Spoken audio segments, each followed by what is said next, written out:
እናንተ የተጠማችሁ ሁሉ ወደ ውሃ ኑ፣ ገንዘብም የሌላችሁ ኑ ግዙ ብሉም፣ ኑ ያለ ገንዘብም ያለ ዋጋም የወይን ጠጅና ወተት ግዙ። ገንዘብን እንጀራ ላይደለ የድካማችሁንም ዋጋ ለማያጠግብ ነገር ለምን ትመዝናላችሁ? አድምጡኝ፣ በረከትንም ብሉ፣ ሰውነታችሁም በጮማ ደስ ይበለው። ጆሮአችሁን አዘንብሉ፣ ወደኔም ቅረቡ ስሙ፣ ሰውነታችሁም በሕይወት ትኖራለች። የታመነችይቱን የዳዊትን ምሕረት የዘላለም ቃል ኪዳን ከእናንተ ጋር አደርጋለሁ። እነሆ ለአሕዛብ ምስክር ለወገኖቹም አለቃና አዛዥ እንዲሆን ሰጥቼዋለሁ። እነሆ የማታውቀውን ሕዝብ ትጠራለህ፣ የእስራኤልም ቅዱስ አክብረዋልና ስለ አምላክ ስለ እግዚአብሔር የማያውቁ ሕዝብ ወደ አንተ ይሮጣሉ። እግዚአብሔር በሚገኝበት ጊዜ ፈልጉት፣ ቀርቦም ሳለ ጥሩት። ክፉ ሰው መንገዱን በደለኛም ሐሳቡን ይተው፣ ወደ እግዚአብሔርም ይመለስ፣ እርሱ ይምረዋል፣ ይቅርታውን ብዙ ነውና ወደ አምላካችን ይመለስ። ሐሳቤ እንደ ሐሳባችሁ መንገዳችሁም እንደ መንገዴ አይደለምና ይላል እግዚአብሔር። ሰማይ ከምድር ከፍ እንደሚል እንዲሁ መንገዴ ከመንገዳችሁ ሐሳቤም ከሐሳባችሁ ከፍ ያለ ነው። ዝናብና በረዶ ከሰማይ እንደሚወርድ ምድርን እንደሚያረካት ታበቅልና ታፈራም ዘንድ እንደሚያደርጋት ዘርንም ለሚዘራ እንጀራንም ለሚበላ እንደሚሰጥ እንጂ ወደ ሰማይ እንደማይመለስ ከአፌ የሚወጣ ቃሌ እንዲሁ ይሆናል። የሚሻውን ያደርጋል የላኩትንም ይፈጽማል እንጂ ወደ እኔ በከንቱ አይመለስም ይላል። እስከዚህ ድረስ ነው ማንበብ የፈለኩት። እግዚአብሔር አምላካችን የተመሰገነ ይሁን።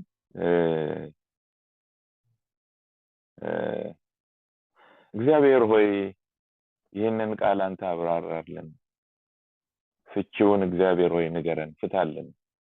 አምላካችን እግዚአብሔር ሆይ ልትል የፈለከውን ልትናገር የፈለከውን ተናገረን። እግዚአብሔር ሆይ የዘላለም አባት እግዚአብሔር ሆይ በቃልህ ውስጥ የሚገኘውን ሕይወት እንሻለን። ቃልህ እውነት ነው፣ ቃልህ መንፈስ ነው፣ ቃልህ ሕይወት ነው።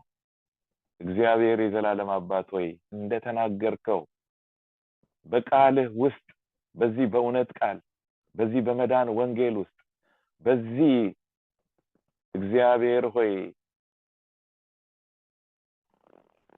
መንፈስ በሆነው ቃል ውስጥ ያለውን መንፈስ እንሻለን።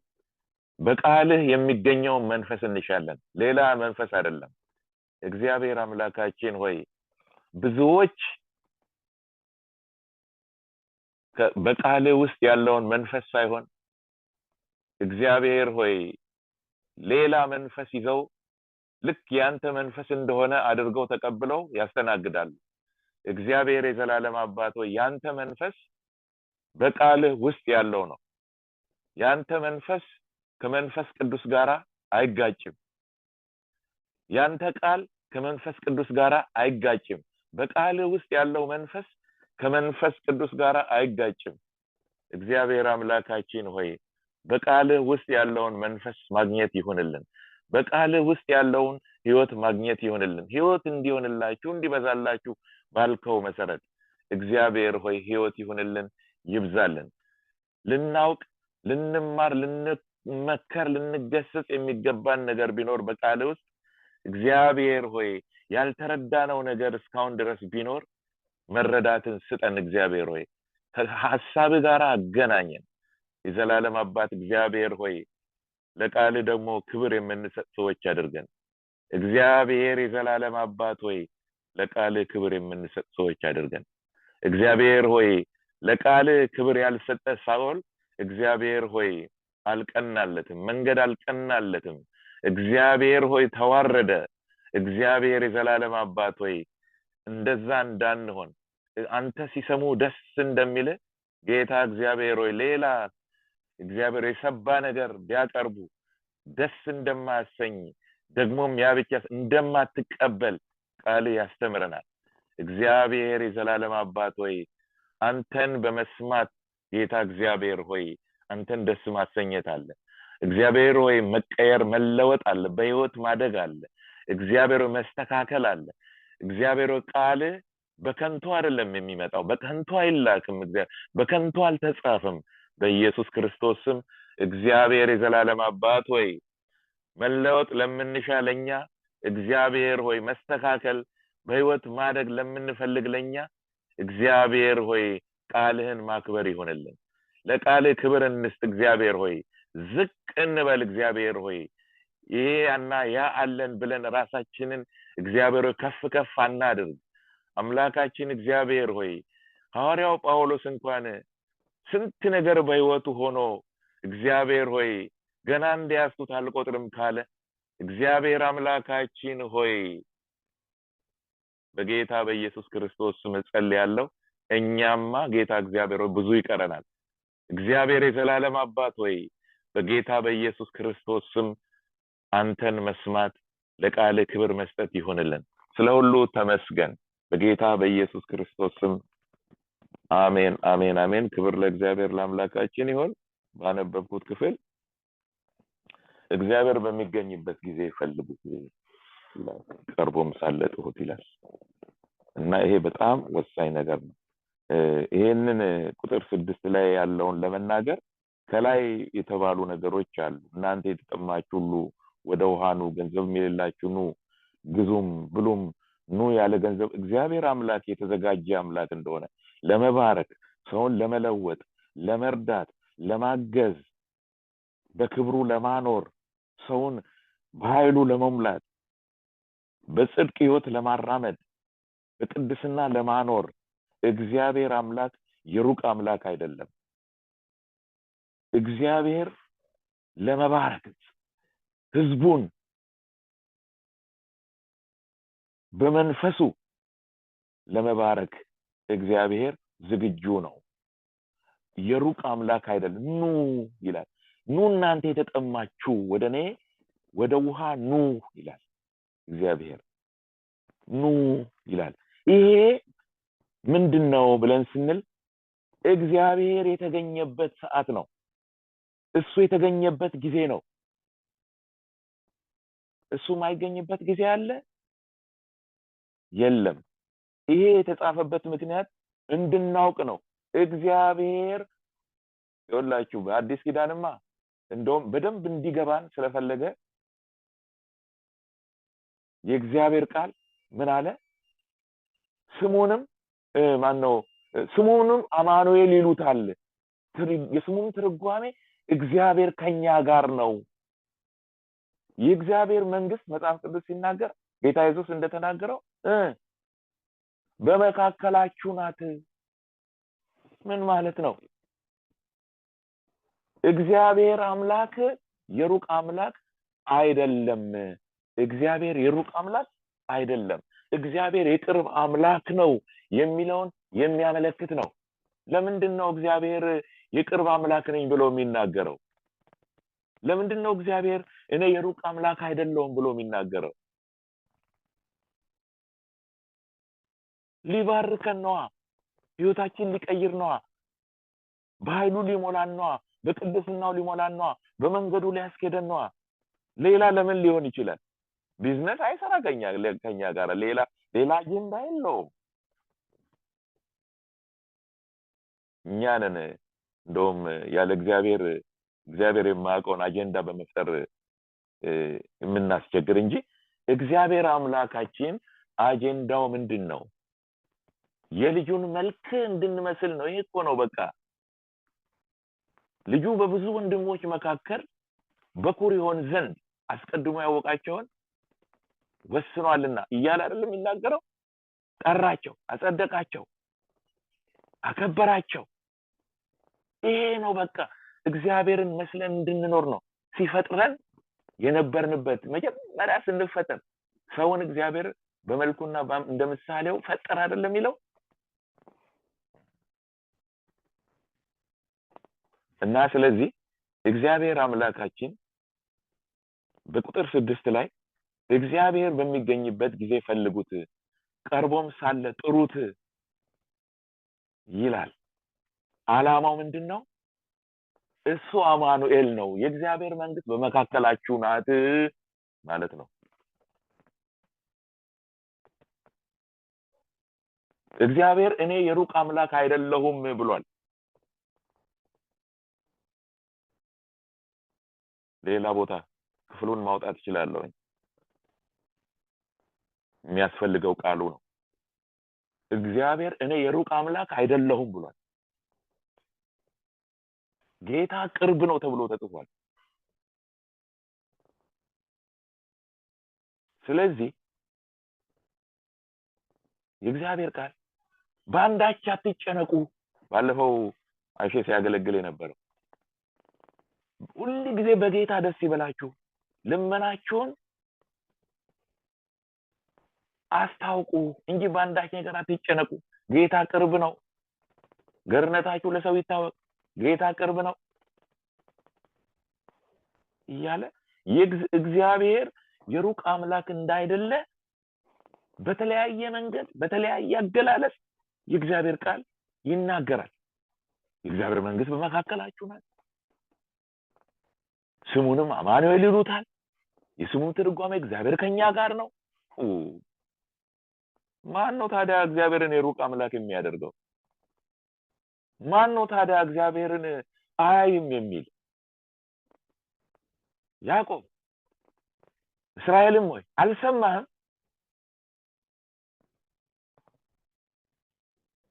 መንገዴ ከእግዚአብሔር ተሰውራለች እንዴት ትላል?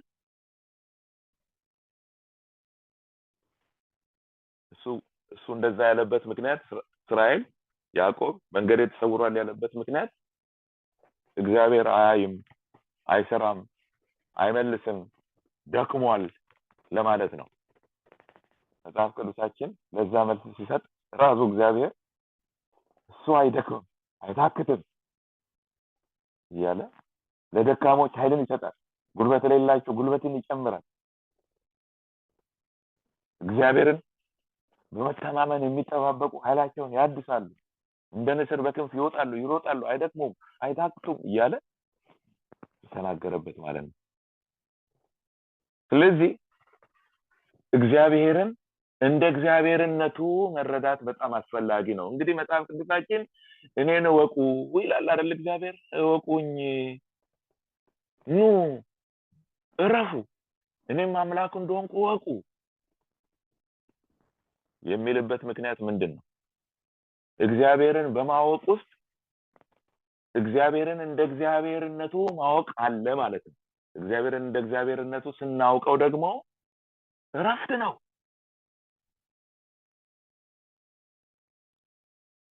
ፈቃዱን ይፈጽማል። ሊያደርግ ያስበውን ያደርጋል። በህይወታችን የሚከለክለው ነገር የለም። ምንድነው ታዲያ ችግራችን? የእግዚአብሔር ቃል የሚከለክል ነገር እንዳይባርከን፣ ኃይሉን ጸጋውን እንዳያበዛልን፣ በመንገዱ እንዳያስኬደን እንቅፋት የሆነ ነገር አለ። ምንድነው ብለን ስንል እግዚአብሔርን አልሰማ የምንለው ነገር ነው። አልሰማ የምንለው ነገር እግዚአብሔርን እንደ እግዚአብሔርነቱ አለማወቃችን፣ እግዚአብሔርን እንደ እግዚአብሔርነቱ አለመስማታችን። እንዴ እግዚአብሔር እኮ ሊሰማ የሚገባው አምላክ እኮ ነው።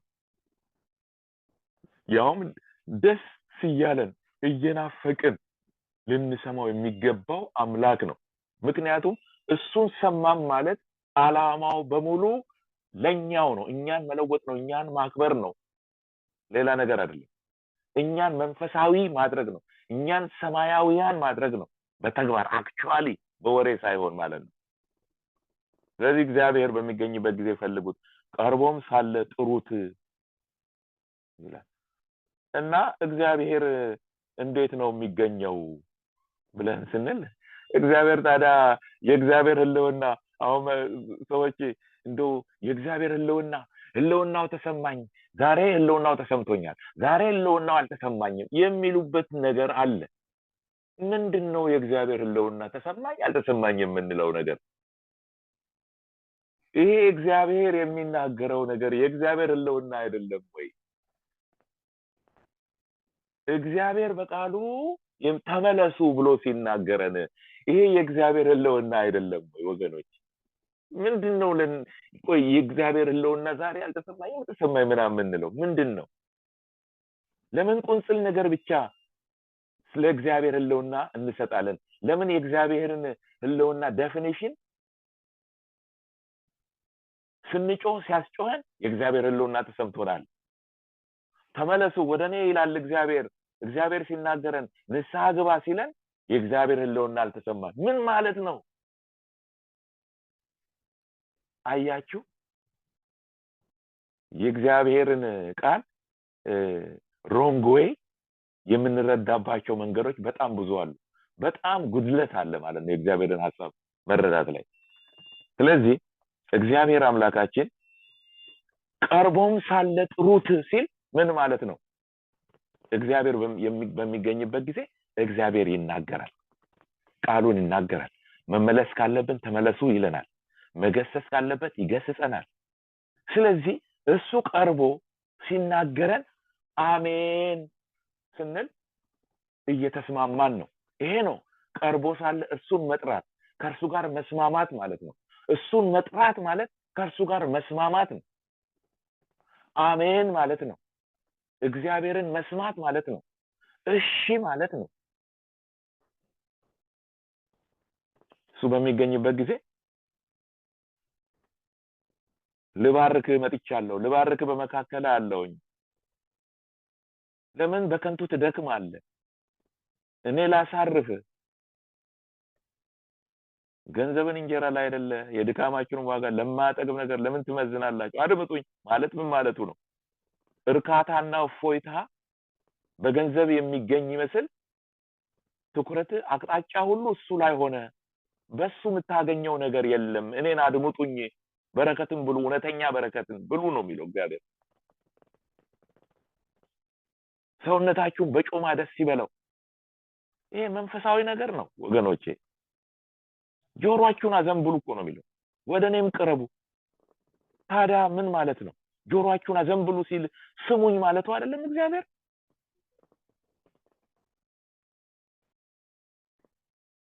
ስለዚህ እግዚአብሔር በሚገኝበት ጊዜ ፈልጉት፣ ቀርቦም ሳለ ጥሩት ይልና እሱን እንዴት እንደምንፈልገው እግዚአብሔርን መፈለግ ማለት ምን ማለት እንደሆነ እዚህ ሲያስረዳ ክፉ ሰው መንገዱን በደለኛ ሐሳቡን ይተው። ክፉ ሰው መንገዱን ይሄ ክፉ መንገዱን ማለት ነው። ይኸውላችሁ በክፉ መንገድ ላይ የሚሄድ ሰው ክፉ ሰው ነው።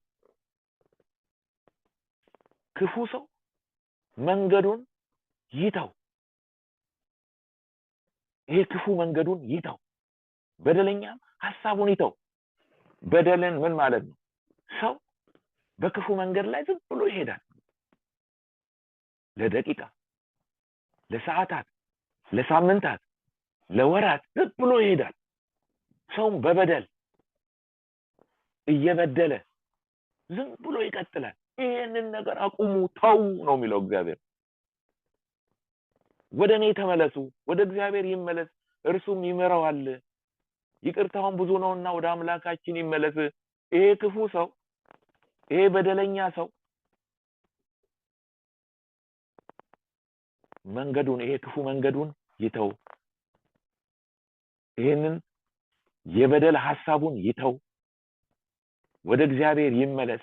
እግዚአብሔር ይምረዋል፣ ይቅርታውን ብዙ ነውና ወደ አምላካችን ይመለስ ይላል እግዚአብሔር። ወደኔ ተመለሱ፣ የኔ ሐሳባችሁ ይሁን፣ ሐሳቤን አስተናግዱ፣ ሐሳቤን እኔ እንድታስቡ እንደምፈልገው አስቡ፣ እኔ እንደምፈልገው ፈልጉ፣ እኔም ወደውን ውደዱ፣ እኔም ጥላውን ጥሉ ነው እግዚአብሔር የሚለው። ቁጥር 8 ላይ ሐሳቤ እንደ ሐሳባችሁ መንገዳችሁም እንደ መንገድ አይደለምና ለዚህ ነው እኮ ተመለሱ፣ ክፉ ሰው መንገዱን ይተው፣ በደለኛም ሐሳቡን ይተው፣ ወደ እግዚአብሔር ይመለስ የሚልበት ምክንያት ሐሳቤ እንደ ሐሳባችሁ ሆኖ አልተገኘም፣ መንገዳችሁም እንደ መንገዴ ሆኖ አልተገኘም። ተመለሱ በጣም ተራርቀናል ሰማይና ምድር ልክ እንደሚመድ የሚራራቁትን ያህል ተራርቀናል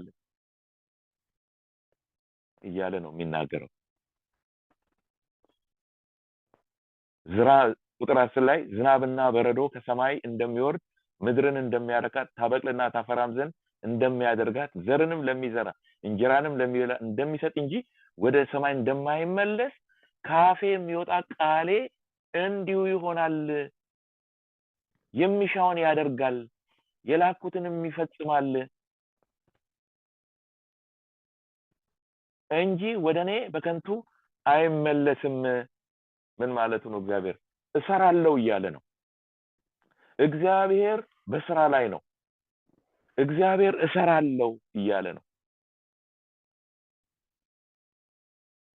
ካፌ የሚወጣ ቃል ይሰራል ብትቀበለው ማለት እኮ ነው ወገኖች ብትቀበለው ብናስተናግደው ብንፈልገው አሜን ብንል ቃሌ ይሰራል የሚሻውን ያደርጋል እኛ ባለፈው ዮሐንስ ታስተምር ነበር በዚህ ላይ እኛ የምንፈልገውን ለማድረግ አይደለም የእግዚአብሔር ቃል የሚመጣው የእግዚአብሔር ቃል እሱ የሚፈልገውን ለማድረግ ነው ከእግዚአብሔር ጋር እንዳንተላለፍ ያስፈልጋል እሱ የሚፈልገውን ነው የሚያደርገው ያዕቆብ መልእክት ላይ እንደዛ ሚል ቃል አለ አይደለ ያዕቆብ መልእክት ላይ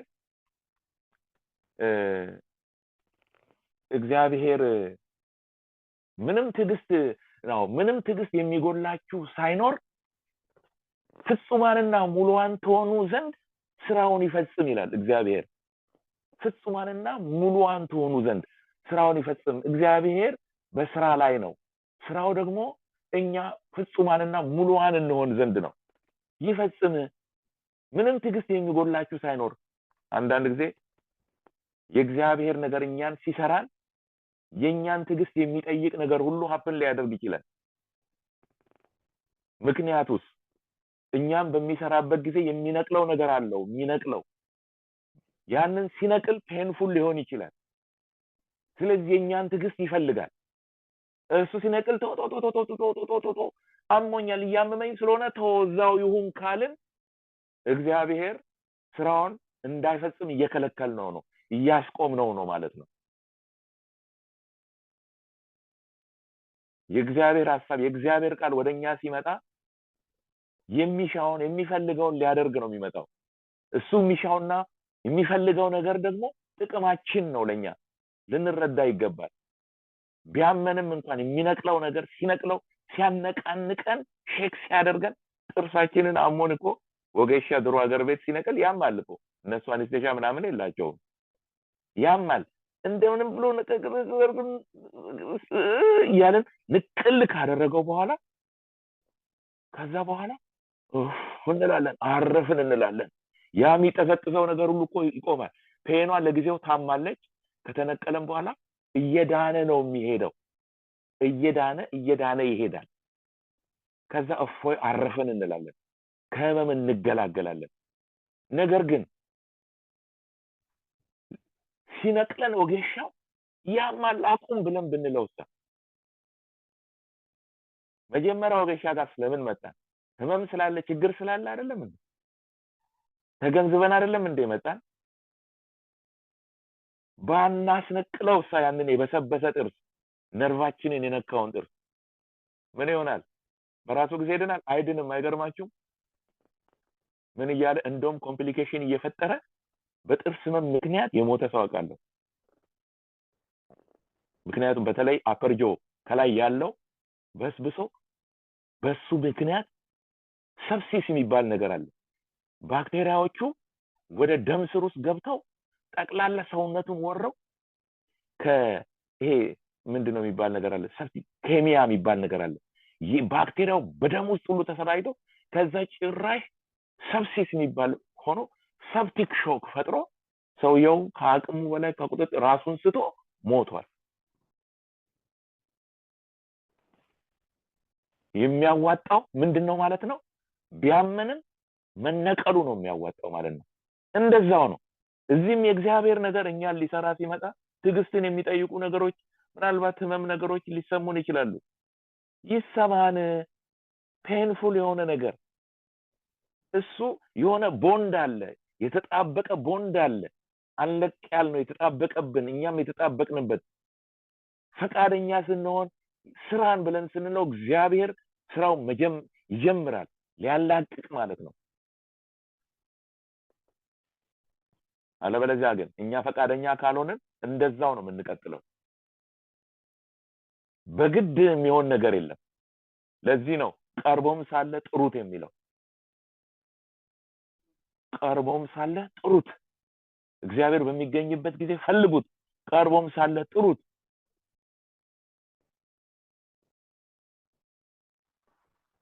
ክፉ ሰው መንገዱን በደለኛ ማሰቡን ይተው ያለ ይናገራል ማለት ነው። እግዚአብሔር አምላካችን የተመሰገነ ይሁን።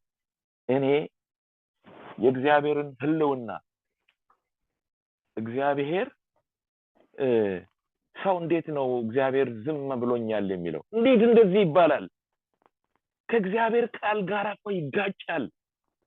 እግዚአብሔር እኔን ዝም ብሎኛል፣ እግዚአብሔር እኔን አያየኝም፣ እግዚአብሔር ትቶኛል የሚባሉ ቋንቋዎች በሙሉ ከእግዚአብሔር አይደሉም። ምናስባቸው ነገሮች ምንናገራቸው ነገሮች በሙሉ እንደ እግዚአብሔር ቃል መሆን አለባቸው። ቃሉ እንደሚለው የሚናገር ቢኖር እንደ እግዚአብሔር ቃል ይናገር ነው።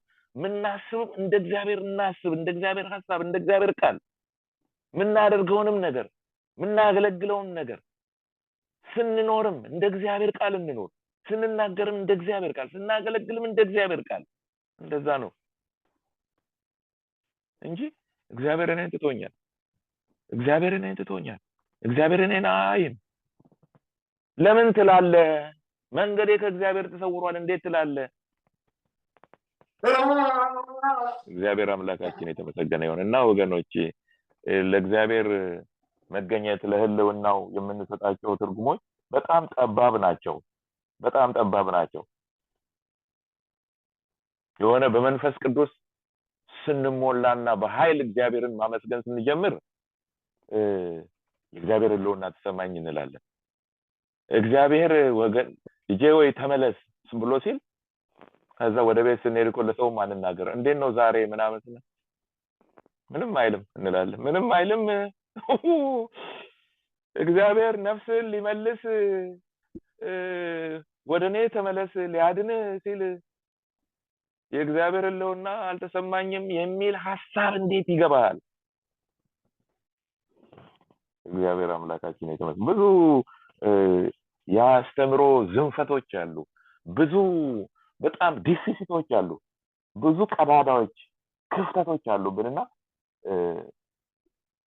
በመማር የእግዚአብሔርን ሐሳብ ጠንቅቆ በመማር በእግዚአብሔር ፊት ሁሌ በመሆን ጉድለታችን ጎደሎ ነገሮቻችን ይሞላሉ፣ እየተስተካከለን እንመጣለን። እግዚአብሔርም እንደቃሉ በስራ ላይ ነኝ እንዳለ ኑ እናንተ የተጠማችሁ እንዳለ ያረካናል ማለት ነው። እግዚአብሔር እንደቃሉ ሆኖ እናገኘዋለን። ያሰበልንን ሁሉ በህይወታችን ያደርጋል። እግዚአብሔር አምላካችን የተመሰገነ ይሁን። ይሄንን ጥቂት ነገር ካልኩኝ ምናልባት ሐሳብ ካላችሁ እናንተ ደግሞ ወገኖች ትጨምሩበታላችሁ፣ ታስፋፉታላችሁ እግዚአብሔርን ሐሳብ ብዬ እጠብቃችኋለሁኝ። ጊዜውን ደግሞ ለእናንተ ለወገኖች አሳልፌ እሰጣለሁኝ።